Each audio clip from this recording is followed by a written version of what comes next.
Pozdrav svima! Danas pričamo o jednom od najpoznatijih romana srpske književnosti, Pop Ćira i Pop Spira, koji je napisao Stevan Sremac.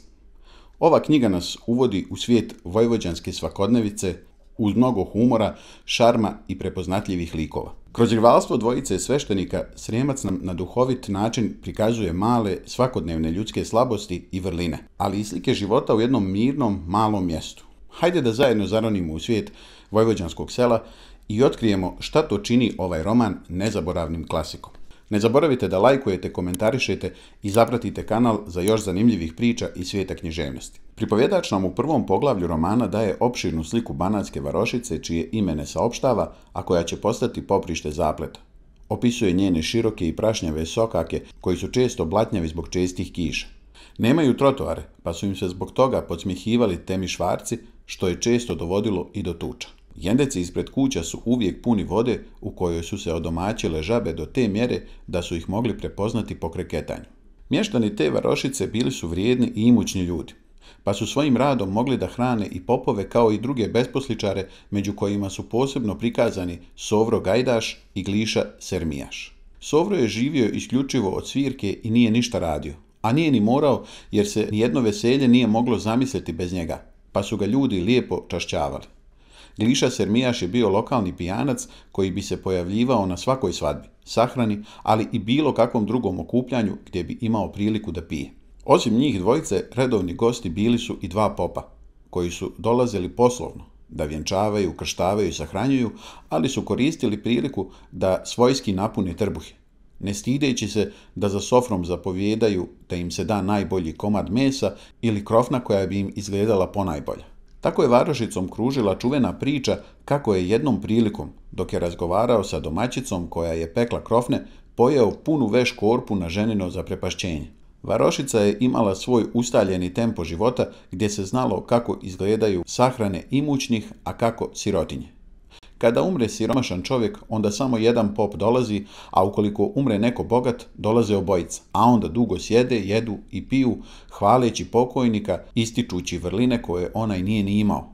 A posebno u takvim razgovorima prednjači Gliša Sermijaš. Zatim nas pripovjedač upoznaje sa glavnim junacima, Ćirom i Spirom. Obojica su imali nadimke kojima su ih varošani krišom zvali. Popa Ćiru su zvali Hala jer je bio proždrljiv kao aždaja ili ala, što smo vidjeli u epizodi sa krofnama. Pop Spira je dobio nadimak Kesa, jer jednom prilikom na svadbi, kada je kum počeo da baca novčiće dok su mu okupljeni vikali ono čuveno kume, kume, izgoreti kesa, zaboravio da je sveštenik i sam počeo da sakuplja bačene novčiće. Način na koji su dobili parohiju ne prikazuje naše junake u najboljem svjetlu. Obojica su se oženili kćerkama uticajnih ljudi kako bi postali popovi u parohiji. Prije ženidbe obojica su bili mršavi i suvi, kao i popadije, ali su se nakon godina gošćenja lijepo zaokruglili, pa su im sveštenički pojasevi spadali sa stomaka kada bi sjeli. Ti pojasevi unosili su klicu razdora među popadije, jer je pop Spira imao crveni, a pop Ćira samo plavi. Pa je Ćirina žena bila ljubomorna, često govoreći da ga je Spira dobio samo zato što je u prisustvu vladike na nekom veselju lijepo pjevao. Inače je pop Spira imao dosta sreće u životu. Jednom prilikom u crkvu Banu Vladika. Vrijeme službe je već uveliko bilo, a Spira je još uvijek kod kuće. Arkadije crkvenjak potrča po njega, saopštavajući mu da je vladika tu, a služba nije počela. Onda smisli da se pop morao popeti na zvonik da zvoni, jer zvonar nije došao, pa je zato kasnio. Ta laž im lijepo prođe i vladika pohvali Spiru zbog revnosne službe. Uprko svemu, popovi i popadije bili su prijatelji, iako su se njih dvije redovno začikavale koja bolje kuva i sprema kolače. Nakon postavljanja scene i opisa glavnih junaka, pripovjedač nam prikazuje njihov uobičajeni život i zato bira jednu večernju posjetu. Pop Spira sa ženom Sidom i kćerkom polazi preko puta u posjetu popu Ćiri i Persi. Oni bi se često posjećivali da prekrate vrijeme do spavanja kroz razgovor. Njih dvojica bi najčešće igrali karte i pijuckali dok bi žene nešto štrikale i razgovarale. Najveselije je bilo među njihovim kćerkama, već djevojkama za udaju, koje bi se među sobom došaptavale sve vrijeme se smijući. Tu idiličnu atmosferu je dopunjavao stari sat koji je imao svoje čudi. Često bi otkucavao pogrešno vrijeme ili bi se oglašavao sasvim proizvoljno, a nekada bi danima ćutao kao da se naljutio na sve ukućane. Pop Ćira je pokušavao da ga popravi, ali je vremenom odustao i svi su navikli na njegove ludorije. Tako im je prolazilo veče da bi pred ponoć konačno odlučili da se razilaze. Na samom rastanku Popadija Sida ispriča kako je svu prošlu noć sanjala kako se kugla i da je u stanovniku provjerila da to znači da će joj doći neki nenadani gost. Treće poglavlje će nam pokazati da u snove treba vjerovati, jer će jedan gost poremetiti mirni život u varošici koji teče u laganom ritmu. Već neko vrijeme se očekuje dolazak novog učitelja. Saznajemo da je stari učitelj Trifun postavio temelje obrazovanja i da je mnogu djecu opismenio. Prije toga izvjesni pisar Aća Šlajber sastavljao pisma onome kome je bilo potrebno da piše sinu u vojsci ili na studijama, a zato je pisar bio nagrađivan rakijom. Od tog doba prošlo je mnogo vremena, pa su sada i kćerke znale da pišu, te bi često izbio skandal kada bi neki otac zatekao uplakanu kćer kako piše nekom momku, a u pismu sve neki stihovi i tričarije. Vremenom su se varošani navikli na obrazovanje i prihvatili ga kao nešto što je potrebno. Otkako se pročulo da dolazi novi učitelj, mnoge majke su počele da smišljaju planove za udaju kćeri, jer su u to vrijeme učitelji bili i cijenjeni i poštovani ljudi, za razliku od novih vremena. Jedne večeri dugo očekivani gost konačno dođe. Prvo se zaputi u crkvu na večernju službu gdje zauze mjesto za pjevnicom i ubrzo očara sve prisutne svojim glasom. Pop Spira, ne časeći časa, saznaje od mladog učitelja Petra Petrovića da nije oženjen i već izokola počinje da mu preporučuje svoju kćer za ženu. A uz nju ide i parohija jer je saznao da učitelj želi da jednoga dana i sam postane pop. Kako bi bio siguran da će mu plan uspjeti, poziva učitelja sutra kod njega na ručak. Četvrto poglavlje započinje opisom Spirine kuće i dvorišta u kojem vlada izobilje.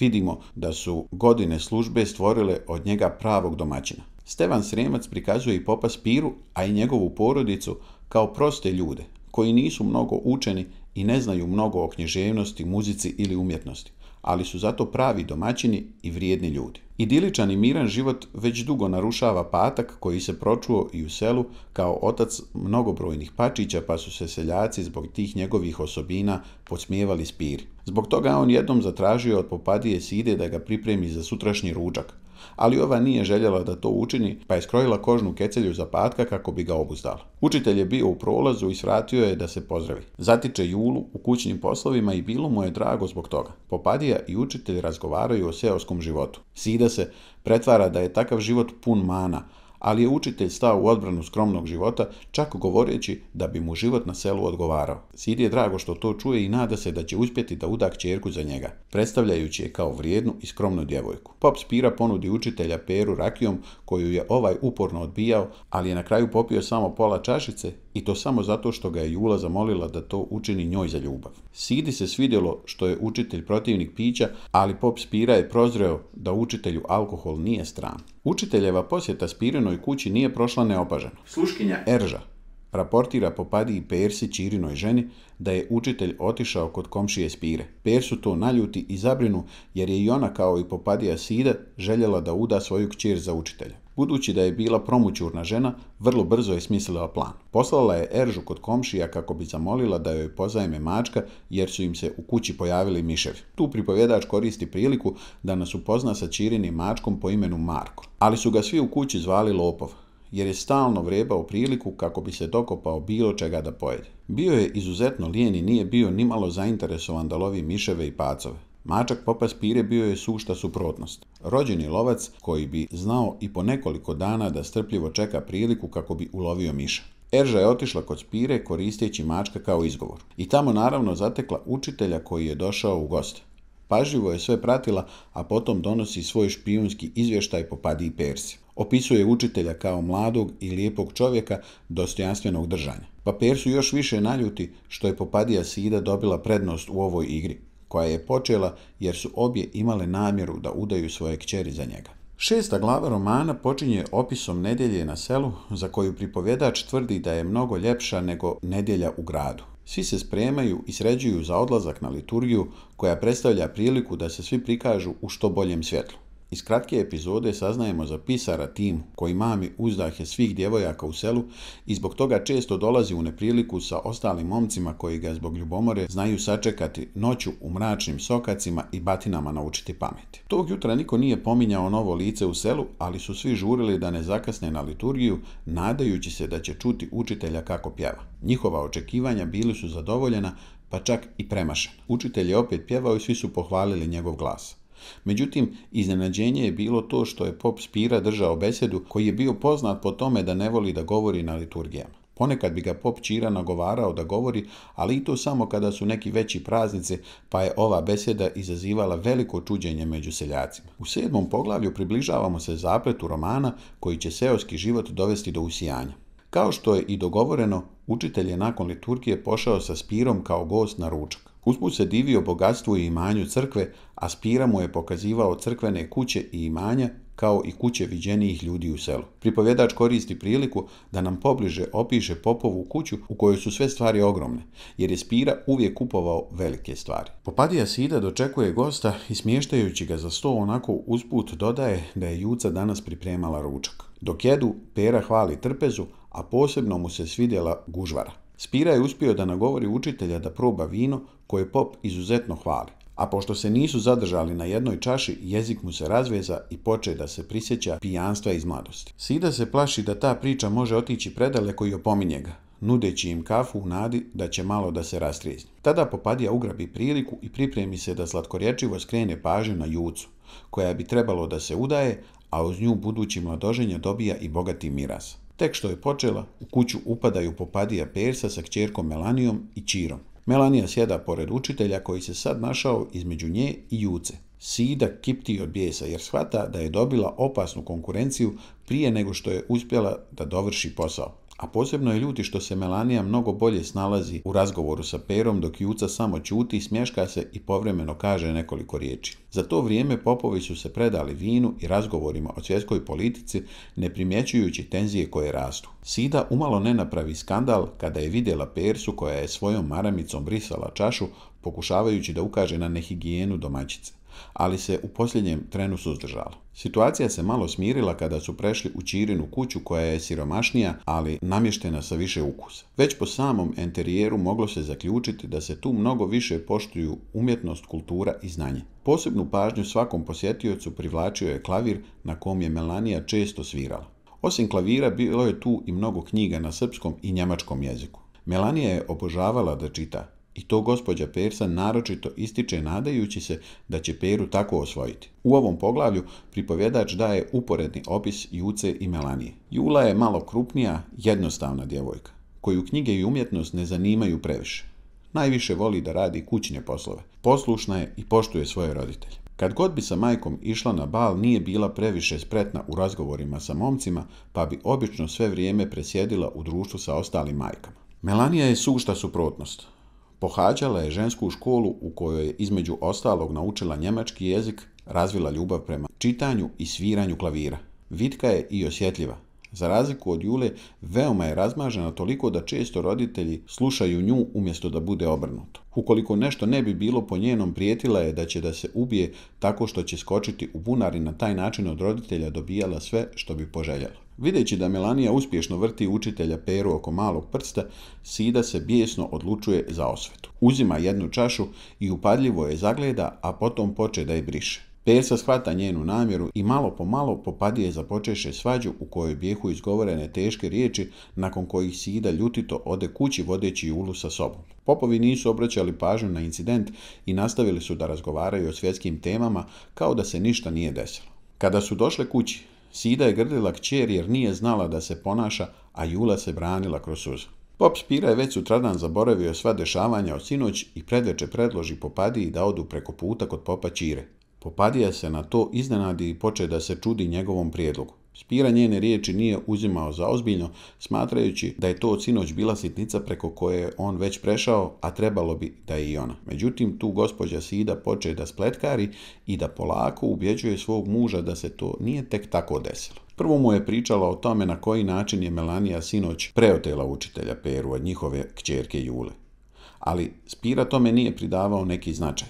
smatrajući da to nije jedini čovjek za koga se njegova kćer može udati. Kada je vidjela da joj ova taktika ne daje rezultate, počela je da ubjeđuje Spiru da Popadija Persa već godinama govori kako je Spira obični paor i da mu nije mjesto u crkvi. Spira na to oćuta, ali je uspjela da mu usadi tu misao u glavu. Sida narednih dana posmatra kako Melanija vrti učitelja oko malog prsta.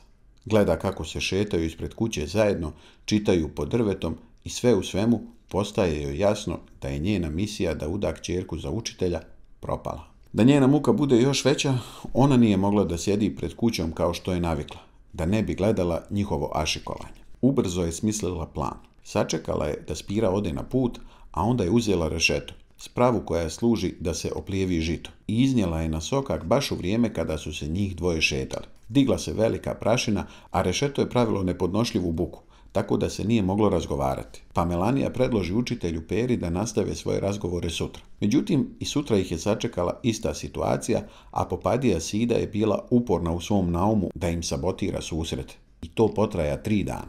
U 10. poglavlju pisac nam konačno otkriva zašto Jula nije toliko teško podnijela situaciju sa učiteljem i to što ga je Melanija preotela.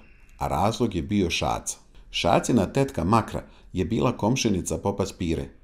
On bi često dolazio da obiđe svoju tetku. Po zanimanju je bio berber, ali je maštao o tome da završi medicinu i da postane hirurg. Veoma je vodio računa o svom izgledu i zbog toga su mnoge djevojke u selu bile zaljubljene u njega. Jednog dana kada je bio kod tetke Makre, čuo je pjevanje sa druge strane ograde. Tako je upoznao Julu koja mu se dopala. Ubrzo su otpočeli razgovor, a onda su se njihovi susreti ponavljali iz dana u dan sve dok se konačno nisu zaljubili jedno u drugo. A za njihovu ljubav niko nije znao, jer su se sretali isključivo u bašti i razgovarali preko plota. 11. poglavlje Srijemac koristi za usporavanje radnje, dajući sliku jedne uobičajene večeri na selu koja počinje razgovorima pred kućom sve dok ne dođe vrijeme za spavanje. Priča se o svemu, od politike preko nevjerovatnih događaja u svijetu do snova. Jedne takve večeri Šaca se prišunjao u kući popa Spire, pa tiho zasvirao ljubavnu pjesmu ispod Julinog prozora, na koju ova vrlo rado odgovori, vješto se skrivajući od majke koja je spavala u istoj sobi. 12. poglavlje počinje povratkom popa Ćire sa trodnevnog putovanja. Nije ni slutio šta će dočekati kod kuće, a dočekala ga je Popadija Persa sa žalbama i kuknjavom. Pričala mu je kako je gospođa Sida nekoliko dana iznosila rešeto na sokak, po Melanija i Pera nisu mogli razgovarati, a saznala je i za Šacinu večernju posjetu, pa iskoristi i to da kaže kako se ni noću ne može spavati od tamburaša i muzike. Nakon što su obje Popadije napunile glavu svojim muževima, sukob je neizbježan. Sutradan je pop Ćira tražio priliku da započne razgovor sa Spirom i on otpoče suzdržano. Kako je vrijeme prolazilo, atmosfera je postajala uzavrela, da bi na kraju prerasla u žestoku svađu kada je pop Ćira spomenuo noćne posjete ispod Julinog prozora. Pripovjedač prekida kada je najzanimljivije i u sljedećem poglavlju prepušta pripovjedanje frau Gabrieli. U 13. poglavlju upoznajemo frau Gabrielu, ženu neodređenih godina koju čas oslovljavaju sa gospođice, a čas sa gospođa. Zahvaljujući njoj, svaka vijest bila dobra ili loša, brzo se pročuje. Od nje notaroševa žena saznaje o svim dešavanjima između dvije popovske kuće. Naravno, frau Gabriela je sve preuveličala i pomalo dodavala kako bi priču učinila zanimljivijom, pa na kraju saznajemo da je pop Spira udario Ćiru peskonicom, a to je kutija u kojoj se držao pijesak kojim se posipalo mastilo da bi se brže osušilo nakon pisanja. Tako ga je jako udario da mu je izbio zub. Ako ti je ovaj video pomogao da naučiš nešto novo, ostavi like i na taj način pomozi da stigne do većeg broja gledalaca. Ukoliko su ti potrebne online konsultacije iz jezika ili književnosti, možeš me kontaktirati putem društvenih mreža da se dogovorimo. I u 14. poglavlju pratimo frau Gabrielu koja nastavlja da obilazi seoske kuće. U toj žurbi ostaje i bez nekih dijelova odjeće, ali je to ne sprečava u poslu, jer želi da vijest što prije stigne do svake kuće. Naravno, svako ko je čuo za tuču dodavao i uveličavao, tako da je na kraju ispalo da su se popovi tukli motkama, a da je pop Ćiri slomljena vilica i da je pitanje hoće li preživjeti. Do večeri cijelo selo je saznalo za ono što se desilo i to je postala glavna tema. U narednom poglavlju saznajemo da se nakon nekoliko dana selo smirilo i da je prestalo interesovanje za burne događaje, ali da među popovima nije došlo do pomirenja, nego je mržnja postajala sve veća. Čak i učitelj Pera stao na stranu popa Ćire kao poslušni budući zet. Ćira je malo sačekao, a onda je napisao tužbu koju je namjeravao da pošalje vladiki u Temišvar, u kojoj je detaljno opisao nemili događaj, a kao krunski dokaz sačuvao je izbijeni zub. Za to vrijeme druge nevolje spopale su Spirinu kuću. Pop je jedne večeri čuo podrugljivu pjesmu o ljubavi između Jule i Šace, poslije čega je najstrože zabranio da nastave da se viđaju. Isprva i Popadija Sida bila na strani muža, ali je iz dana u dan gledala Julu kako tuguje i već je počela da se plaši za njenu sudbinu, pa se polako navikla na ideju Juline udaje za Šacu. Jednog dana je u razgovoru sa Spirom uspjela da ga smekša i on najzad dozvoli Juli da se ponovo viđa sa Šacom. 16. poglavlje donosi opširan opis seoskog života na jesen. To je vrijeme kada se dani provode u kuhinji kraj šporeta gdje se pripremaju razne đakonije i obavljaju kućni poslovi. Jedne takve večeri Nića Bokter svraća u gazda Perinu kuću u kojoj ga primaju domaćinski, iznoseći pred njega hranu i piće. Za uzvrat on gazda Peri u povjerenju govori da je od Arkadija Crkvenjaka saznao da se oba popa spremaju na put i da će im trebati kočije, a pošto se gazda Pera time bavi, ovaj mu preporučuje da dobro zacijeni jer popovi neće imati kud, nego će morati da plate. U narednom poglavlju pripovjedač nam ukratko prenosi atmosferu popovskih kuća, jer uskoro moraju da idu u Temišvar pred vladiku. Ćira je zabrinut i već je spreman i da povuče tužbu i sve oprosti, samo da ne bi morao da ide. Ali ga Popadija Persa kritikuje i podbada da nikada ne smije oprostiti. Ona priželjkuje potpunu osvetu i mašta o trenutku kada će Spira biti otpušten i kada će mu biti obrijana popovska brada. Ćira pokušava da ublaži njen gnjev i skreće joj pažnju da ništa nije gotovo jer je Spira vješt i uvijek se izvuče bez obzira na to u koliku se nevolju uvali. Persa mu kaže da samo čuva zub, jer mu je to glavni dokaz i da će sve izaći na dobro. Sa druge strane, u Spirinoj kući vlada zabrinutost, jer je svjestan da je kriv, ali ne gubi nadu i kaže Popadiji Sidi da sa Crkvenjakom Arkadijem sprema neki plan. 18. poglavlje počinje Arkadijevim dolaskom u pop Spirinu kuću gdje vijećaju kako da nađu prevoz. Ljeti mnogi putuju, pa je onda popovima lako da ih neko od seljana koji je krenuo na put poveze i to naravno besplatno. Ali kada dođe jesen i ružno vrijeme, ljudi ne prežu kočije, nego se mora naći neko ko se tim poslovima bavi i dobro mu platiti. Druga muka je to što njihov kućni barometar u vidu žabca u tegli koji su ljudi koristili da prognoziraju vrijeme pokazuje da ih očekuje kiša, što dodatno komplikuje putovanje. Taj barometar je funkcionisao tako što bi se u 1 do pola punu teglu zatvorio žabac zajedno sa malim merdevinama, pa ako žaba leži na dnu, to znači da je vazdušni pritisak nizak i da će biti kiše. A kada se popne i izađe iz vode, neće biti padavina. Zajedno sa Arkadijem razmišljaju koji bi kočijaš bio najbolji i svakome su našli manu. Jedini koji bi mogao da dođe u obzir je najskuplji, a to je Pera Tocilov, koga smo upoznali u prethodnim poglavljima. Arkadije je smislio način da se domognu zuba i na taj način ostave popa Ćiru bez argumenata. U narednom poglavlju vidimo Spiru koji je cijeli dan obilazio kočijaše u selu i nikako nije uspio da pronađe nekoga ko bi mu odgovarao. Svi oni koji su imali bolje konje bili su zauzeti. Ostao mu je još samo Pera Tocilov i pop na kraju dođe i njemu. Nića je savjetovao Peru da dobro zacijeni prevoz, kako bi se na taj način osvetio popovima koji svoje usluge papreno naplaćuju. Pera ga je poslušao i traži veliki novac.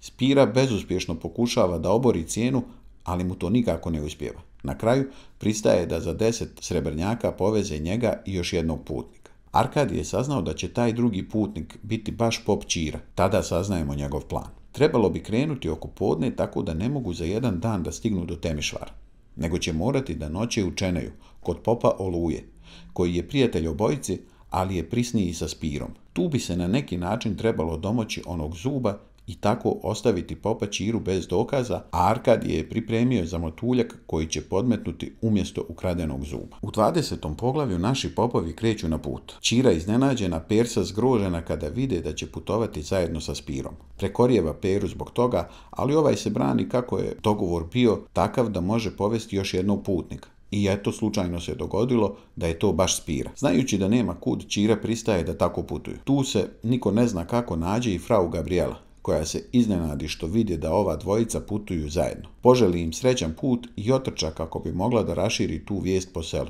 Usput staju u jednu birtiju kako bi se odmorili i okrijepili. U narednom poglavlju stižu u Čenej, gdje im je pop Oluja priredio srdačan doček. On ubrzo shvata da se nešto čudno događa i upita Spiru da li je u svađi sa Ćirom. Ovaj mu sve ispriča i zamoli ga za pomoć, što pop Oluja prihvati u ime starog prijateljstva. Za ručkom su sve vrijeme nazdravljali, trudeći se da što više napiju popa Ćiru, kome su nakon što je čvrsto zaspao konačno ukrali zub i zamijenili ga onim zamatuljkom koji je Arkadije pripremio. Pripovjedač nam samo kaže da je Ćira sutradan pokunjeno izašao sa sastanka od vladike, ali nam još uvijek ne otkriva šta se tamo desilo. Ni u 22. poglavlju još uvijek ne saznajemo šta se to desilo kod vladike, ali vidimo da je Spira odatle izašao srećan, a Ćira nezadovoljan. Nisu odmah pošli kući, nego su otišli u kupovinu. Ćira je dobio spisak stvari koje bi trebalo kupiti, a od Spire nisu ništa tražili jer nikome nije bilo do toga. Kada je vidio epilog događaja, Spira se odobrovolji i odluči da i on kupi nešto za svoje ukućane kako bi ih iznenadio. Pri povratku kući dvojica popova čak počeše i da razgovaraju, mada ne onako prijateljski i srdačno kao prije. Tako najzad otkriše kako ih je kočijaš nasamario i dobro im naplatio ovu vožnju. Usput su opet na kratko svratili kod popa Oluje i tu iz Spirinog pričanja saznajemo da je vladika izgrdio Ćiru i da ih je natjerao da se pomire i čitav slučaj zaborave, ali još uvijek ne znamo sve detalje. U znak zahvalnosti Spira je Oluji kupio skupocjenu lulu. Uveče stigoše kući i pošteno, iako nevoljno platiše Peri dogovorenu sumu, pa se rastadoše. Sljedeće poglavlje nas nakratko vraća u vrijeme dok su popovi još bili na putu, kako bismo zavirili u njihove kuće u kojima vladaju različita raspoloženja. Popadija Persa sve vrijeme mašta o kazni koju će vladika sigurno izreći Spiri i zamišlja kako će ovaj biti istjeran iz službe i obrijan. Ta ideja joj je bila izuzetno zabavna. Preko puta u Spirinoj kući atmosfera je bila drugačija. Sida se sve vrijeme molila paleći sva kandila u kući. Bila je blaga prema ukućanima i brinula se šta će to biti sa njenim Spirom. I Jula je bila čutljiva, malo zbog očevih briga, ali više zato što dok traje ova nevolja nije viđala svoga dragoga Šacu. Melanija i Pero zaokupljeni su svojim brigama i ne mare za sve to. Oni se dogovaraju o pripremi i preuređenju stana i skoroj svadbi koja ih očekuje. Ćira napokon dolazi i svi radoznalo zagledaju poklene koje je donio sa dalekog puta, a kada ostane nasamo sa Persom, konačno iz njegovih usta saznajemo šta se desilo kod vladike. Ćira joj objasni da je sve uradio kako su se dogovorili, da je sve vrijeme strogo vodio računa da mu ne ukradu zub, ali da je Spira to ipak uspio zahvaljujući popu Oluji. Da su mu samo ukrali zub, nevolja bi bila manja, nego su ga zamijenili ogromnim konjskim zubom. A Ćira nije primijetio i taj zub je predao vladiki kao dokaz. Vladika se prvo grohotom smijao kada je vidio zub, a onda se naljutio i žestoko izgrdio Ćiru, a Spiru je nagradio tako što ga je unapredio u protojereja.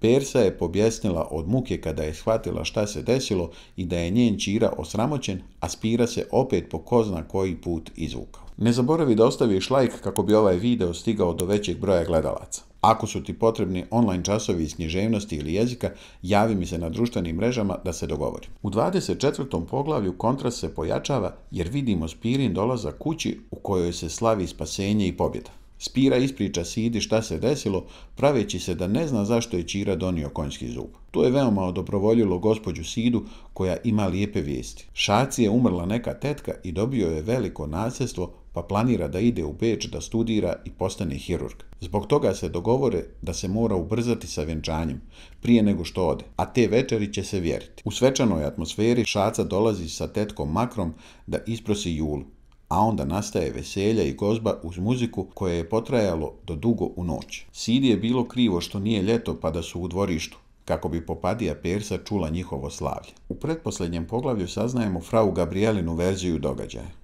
Ona po selu priča da su se popovi izmirili i da su išli u Temišvar kako bi nabavili stvari za svadbe koje ih očekuju. Saznajemo na koji način živi i da se nameće kao krojačica po kućama u kojima onda zna da provede i po nekoliko dana, tako se hraneći i zarađujući. Tim poslom je došla i u kuću popa Ćire, gdje je pomagala u pripremi Melanijine svadbe, a usput obavještavala popadiju Persu o Šacinom nasljedstvu i skorom odlasku u Beč na studije, što popadiju dodatno ljuti. Učitelj Pera je postao đakon i zajedno sa Melanijom se posle svadbe odselio u neimenovanu varoš B. Kada se ta svadba završila, frau Gabriela prelazi kod Spirinih, gdje pomaže u pripremama za Julinu svadbu koja je bila mnogo raskošnija i veselija. Jelo se i pilo do dugo u noć da bi se u sitne sate društvo konačno razišlo. Posljednje 26. poglavlje prikazuje nam dvije porodice nakon mnogo godina. Popovi su se u međuvremenu i izmirili. Nisu se družili kao nekada, ali više nisu bili u svađi. A među Popadijama je ostala stara mržnja koja ih je pokretala i bivala im jedino zadovoljstvo u životu. Pera je postao pop i često je mijenjao parohije, jer se Melanija žalila da ne može da živi u malom mjestu. Ona uči francuski jezik i svira klavir, ali nemaju djece. Jednog dana Pera slučajno nailazi na poznatu ženu okruženu djecom. Prepoznao je Julu i stao je da malo porazgovara i u tom susretu shvata koliko je lijepa. Kada su se rastali, kočijaš mu priča o svojoj ženi, koja se također zove Jula, a onda zapjeva pjesmu zbog koje se Pera rastuži, pitajući se gdje su mu bile oči prije 8 godina, kada je između Melanije i Jule izabrao Melaniju. Tako se završava čuvena priča o uništenom prijateljstvu između dvije popovske kuće, koju je Stevan Srijemac ostavio svima nama na zadovoljstvo i nauk. Hvala vam što ste ostali sa mnom do kraja. Pop Ćira i Pop Spira nije samo humoristička priča o rivalstvu dvojice popova, već i satira koja duboko zadire u prirodu malograđanskog života. Kroz njihove sitne čarke, Stevan Srijemac nam prikazuje koliko su ljudske nesuglasice često zasnovane na beznačajnim stvarima. Motivi prijateljstva, ljubavi, ali i sujete, ponosa prožimaju ovaj roman. Srijemac uspijeva da kroz humor i blagu ironiju pokaže tipične osobine ljudi iz tadašnjeg društva, ali na način koji je i danas blizak i razumljiv. Poruka romana je jasna. Koliko god naši sukobi izgledali ozbiljno, u suštini su često zasnovani na sitnim ljudskim slabostima koji su neizbježan dio svakodnevnog života. Srijemčev stil pisanja je jednostavan, ali istovremeno bogat slikovitim opisima i lokalizmima, što čitaocu omogućava da u potpunosti zaroni u svijet Vojvodine s kraja 19. vijeka. Jezik kojim se služi je blizak narodu, pun vojvođanskog humora i dijaloga, što doprinosi autentičnosti same priče. Ako još niste pročitali ovaj roman, toplo vam preporučujem da ga uzmete u ruke. Osim što ćete se nasmijati, sigurno ćete iz njega izvući i poneku važnu životnu lekciju. Ne zaboravite da lajkujete video i ostavite komentar o tome šta vas je najviše nasmijalo u ovom romanu. Vidimo se u sljedećem videu.